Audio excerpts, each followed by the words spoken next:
Hey folks, Aaron Farso here. Yep, I know what you're thinking. Where's Ernie? We didn't sign up for no Aaron Farso. Australia is a big country to explore all by yourself, even for a man like Ernie.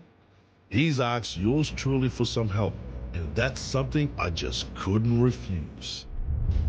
I'm on my way to take you through a special region of my home state, the Granite Belt, Queensland.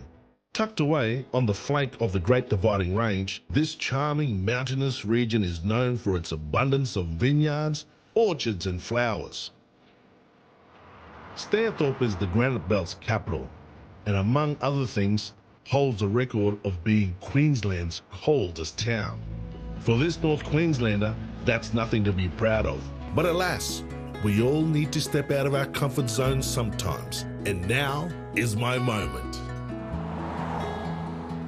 It's day one, and I'm heading to Girraween National Park to meet a ranger named Jolene, who's going to show me just how the Granite Belt gets its name. Hi Aaron, how are you going? Hey Jolene, how are you? I'm good. Yeah, good. Bit fresh? Yes. Welcome to Girraween. That's what we're renowned for, is our cool weather. Thank you. A beautiful country. It's a beautiful place, and I'm happy to share it with you today. So what are we doing today? Well, we're going to get up to one of our high peaks. It's the best way to see Girraween. So we're going to go up the pyramid, which is only 3.6 kilometres, but it's steep. Okay. So we'll warm up. And then on the way, we're going to go and see Granite Arch, which is a pretty amazing rock formation. It actually looks amazing. Want to head? Why don't we just go and start warming up, eh? Absolutely. After 20 plus years of service in the park, I think it's safe to say that Jo knows her way around, and I'm excited to see what she can teach me. Tell me a bit about this place here. Yeah, so what's so special about Girraween is it's 225 million years in the making. Wow. This granite landscape, when it all formed, was actually kilometres below the Earth's surface. And there was some sort of heating. They assumed volcanic activity. Yep. And then eventually, over the next couple of million years or so, it was revealed to the Earth's surface. And then erosion is mainly what goes on to create the landscape that we see today. So what's this area called, this creek? So this is Bald Rock Creek. It's actually fed from the western watershed of the Great Dividing Range. And then it comes through Girraween, and then it heads off, and it eventually does end up in the Murray-Darling system. So it dissects our park, and especially along the creek, you'll see lots of signs of erosion where the water, when we've had heavy flow, you know, abrades away at the edge of the creek. Yep. We've got some pretty cool stuff living in there as well. We've got our Bald Rock Creek short-necked turtle, and there's lots of freshwater fish, platypus as well. Platypus as well? Very rarely seen, but there are platypus in there. And we've got our pyramid here, yeah? Yeah, waiting for us to conquer. Well, shall we? Shall we? My name is Jolene McClellan.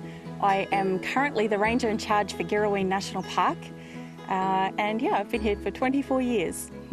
My job is basically to look after this beautiful area. I have a team of 6 people, and yeah, we want to make sure that what we have here is treasured for our little ones in the future.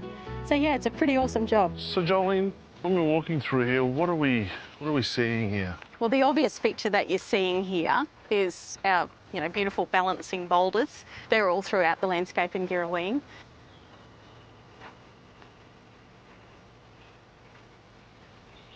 It's amazing. Pretty cool. What'd you think? Simply amazing, mate. I put it up there. You impressed? Yeah, when? I mean, is it just for us or what? Hey? No, just another one of our granite rock formations. Probably started out as a big square slab, and then the little cracks develop in the rock from the heating and the cooling. Wind and water get in there, scoop it out, and make these round boulders that you see.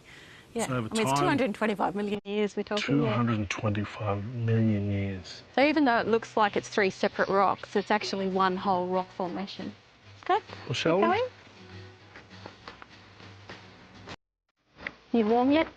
I'm getting warmed up now. We're about halfway of the 600 steps we've got to go to.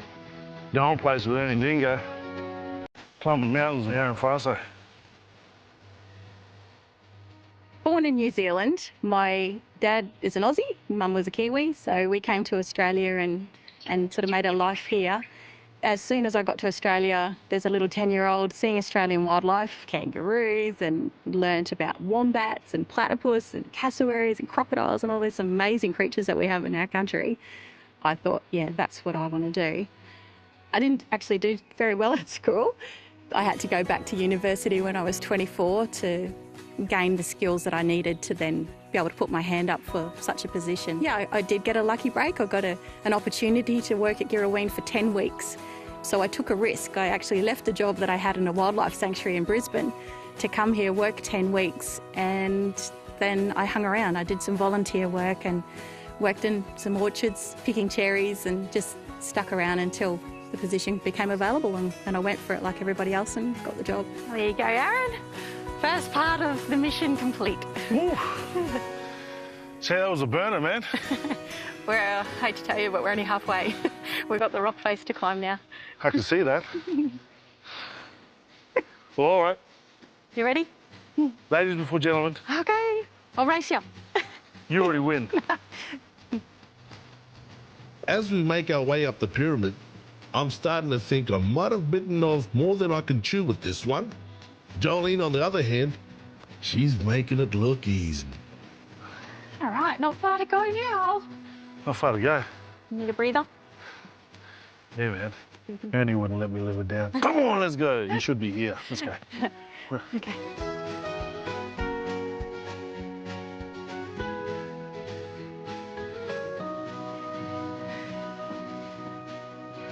Come on, Joe. Let's go. Deep in it. Woo. Oh, wow. This is absolutely amazing.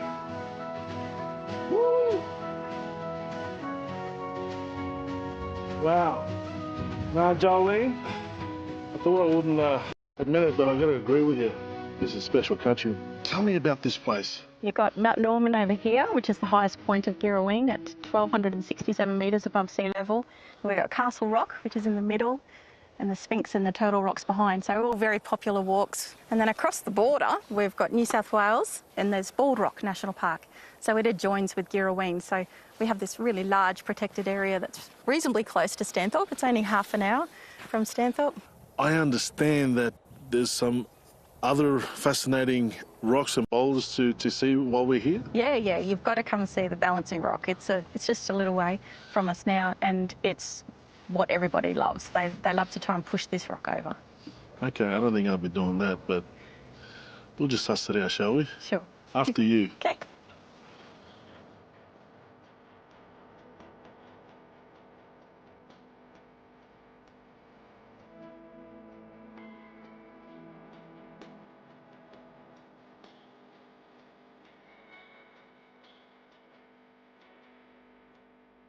Yeah, we've had a fantastic day today. Aaron is a character and Ernie has missed out on a magic opportunity to see a beautiful part of Queensland. Yeah, Ernie will just have to come back another day and say good day. It's my second day here in Queensland's Granite Belt, and I'm eager to experience the food this region has to offer. There's nobody better to help me with this than the next locals I'm on my way to meet. Dave and Roz from Sutton's Juice Factory and Cidery.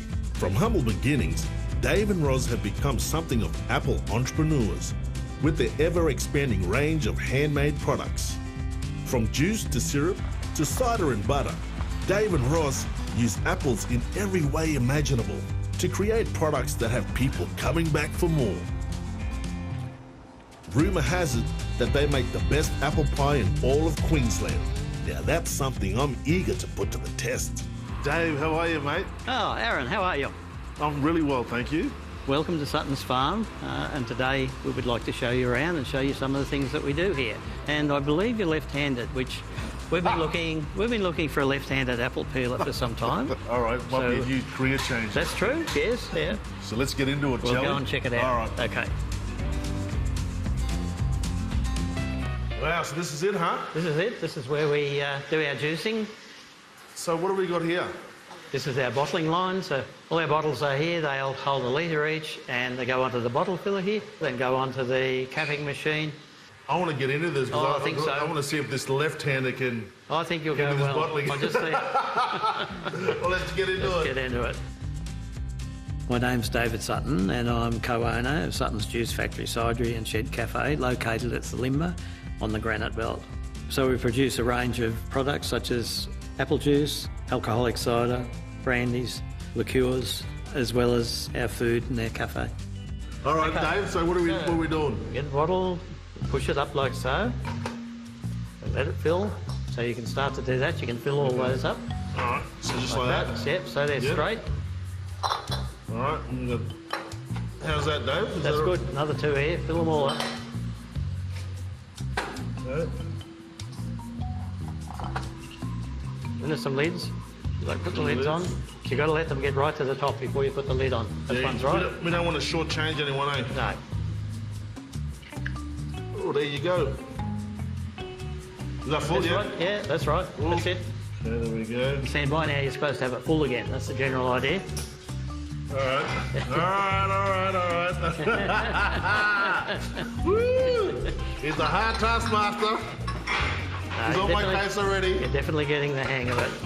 And how did you actually, get into this whole game? Probably through desperation and trying to educate 3 kids and put them through university. That's the best incentive of all, I think. So we just evolved this business from they were commercial apple farms. Yep. And they probably really weren't giving us what we wanted to get out of it. And so we diversified and started value adding. So now our business now is really all value add. If it leaves here, it's in a bottle or a jar or something. It's all processed into something else.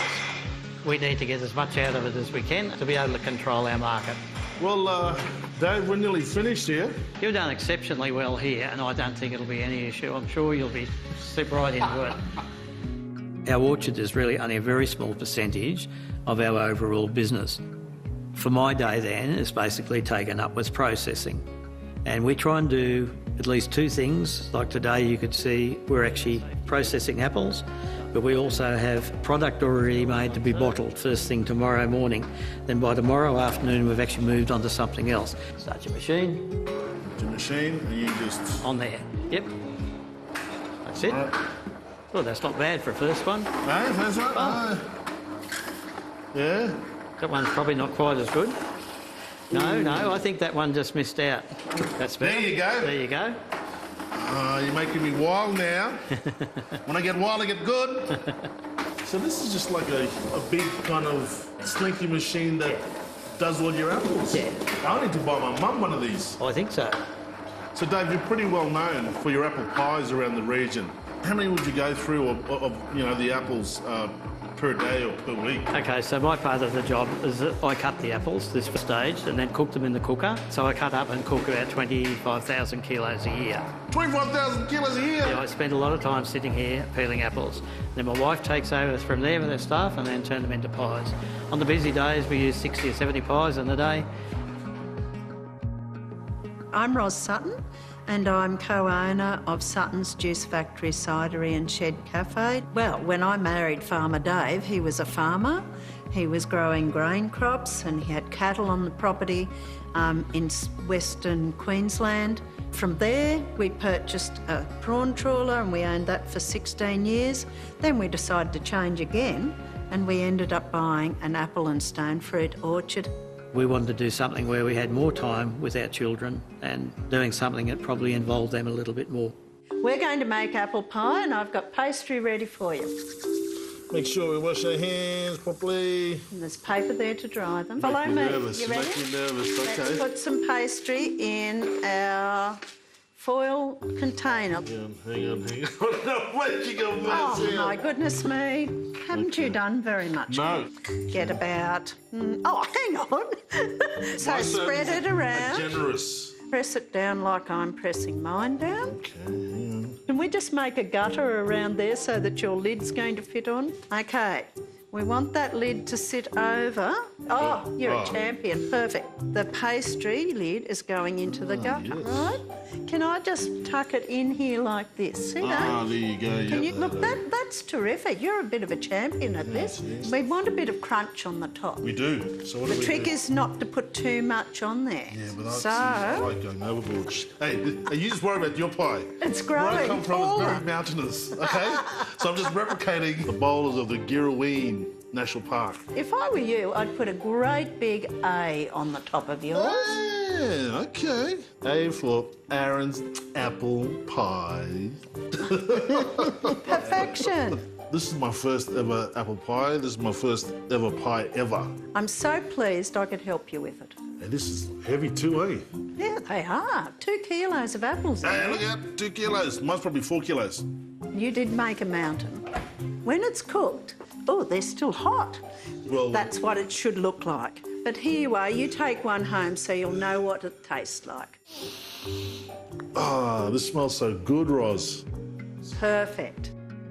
We often have people come in and ask us about business, and we say, look, you really have to stick with it and keep changing to the needs of whatever your business is. Our aim was to enjoy life and be successful in whatever we did.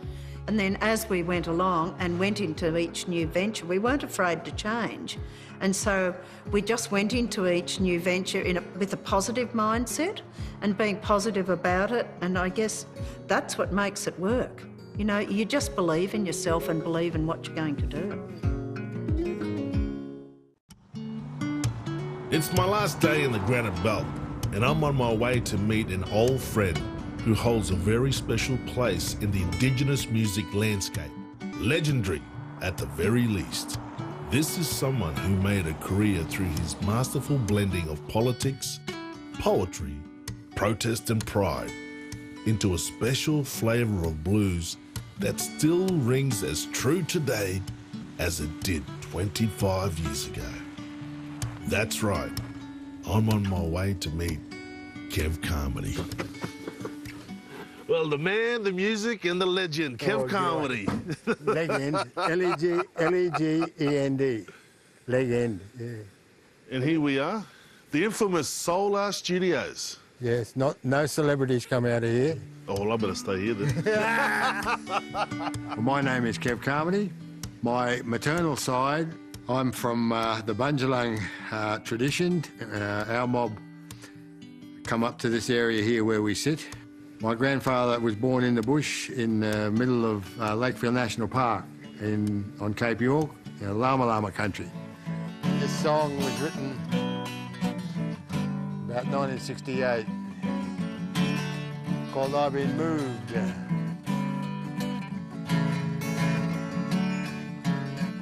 Recorded by young Dan Kelly.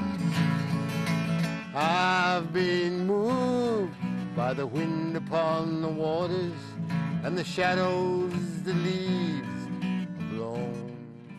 Here we go. Ooh, good. This is where all the magic happens. Wow. There's the open space.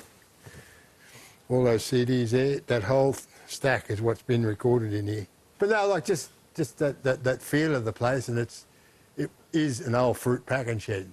So this used to be the coal room, and it's lined about that thick. You could record live bands in it. But anyway, yeah, I played with him. Billy Bragg. We did a couple of benefits for the Koori mob in Redfern, or round Redfern. Yep. Anyway, there's lots of reminders on the wall. There's Bob Hawke there. I've been moved by the crying of the newborn, the honey sweetness of the air in spring. I've been moved watching something that's been suffering, be it humankind or any living thing. Oh, from the fury of the storm, that old parched ground is reborn, and the desert's blooms that satisfy king. The music-wise that I've done, there's no way in the wide world I knew that commercially it'll never get played. It'll still never get played on commercial radio. I'm not trying to force it down anybody's neck. It's up to them to change their views. But they've got to realise that from our side of the fence here, you know, there's a bit of truth to be flaming told. And as the morning star proceeds, the breaking of a new day, find the black crow is already on the wing.